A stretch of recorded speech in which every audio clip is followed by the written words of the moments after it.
Today is our pre-employment seminar. Imbis na magising ako ng maaga, nagising ako ng mga alas 8 dahil ganun. Nag-brown out kagabi, umulan kasi ng mga alas 2, tapos nag-brown out mga alas 5 na bumalik.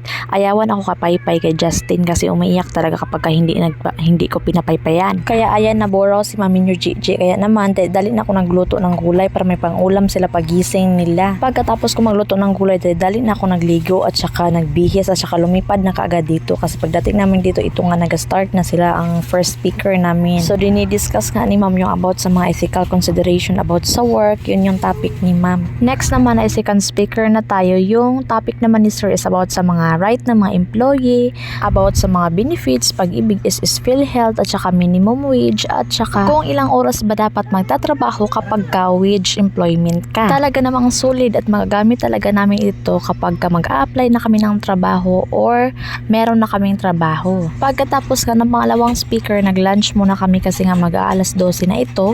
Mag-lunch muna bago naman yung last speaker namin. Yung lunch nga pala namin ay rice, fried chicken with bihon. Kasama na rin pala ito sa binayaran namin kaya hindi na rin ako nagbaon. At habang kumakain nga ako, nakita ng makulit naming chairman na nag-video pala ako kaya ayan, napahay tuloy siya. Fast forward, after nun mag-lunch, so ito na po si ma'am yung last speaker namin, yung pangatlo naming speaker. Yung topic naman ni ma'am is about sa paggawa na application letter or letter of intent, and then yung mga possible question kapag ka mag-a-apply ng trabaho. Ang dami kong natutunan sa araw na to kaya sulit yung bayad at saka sulit yung pagpunta ko dito. Sabi nga ni ma'am, everything is a learning experience. Anyways, fast forward, nakauwi na po ako kasi natapos na yung seminar namin. Pagkadating ko naman dito, ayan, nag-request na naman ang bata. Sabi niya nga ay magluto daw ako ng half cake. Hindi ko alam kung saan niya to nakita, kung sinong bata yung nakita niyang kumakain nito. Ayan, tingnan niyo naman, sobrang saya niya habang nagtitimpla ako ng kanyang half cake kuno daw.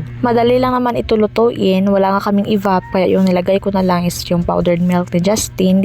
Tinunaw ko lang sa mainit na tubig at saka nilagay ko dyan, nag-add ako ng isang itlog. At mekos-mekos lang natin para mahalo na ang lahat ang dapat ihalo, and then isit aside para tumubo pa or umalsa pa siya before natin lutuin. After nga ng mga ilang minuto, ayan, nag-start na ako magluto kasi gustong-gusto niya talagang kumain kahit hindi pa talaga umalsa. Ayan, niluto ko na. Mas maganda sana kung na-rest natin siya ng 30 minutes to 1 hour para naman alsang-alsa talaga siya para mas malambot siya kainin. Pero dahil nga atat na atat ng kumain yung nag-request nito, kaya naman for the go, niluto ko na lang. Pagpasensyahan nyo na nga yung kawali naming madilim ang mundo kasi nga matagal-tagal na yan sa amin, mga 4 years na siguro, at saka gustong-gusto ko yan kasi hindi dumidikit yung mga kahit anong niluluto ko. Ito yung kawali ko na kasama ko sa hirap at ginhawa, charis.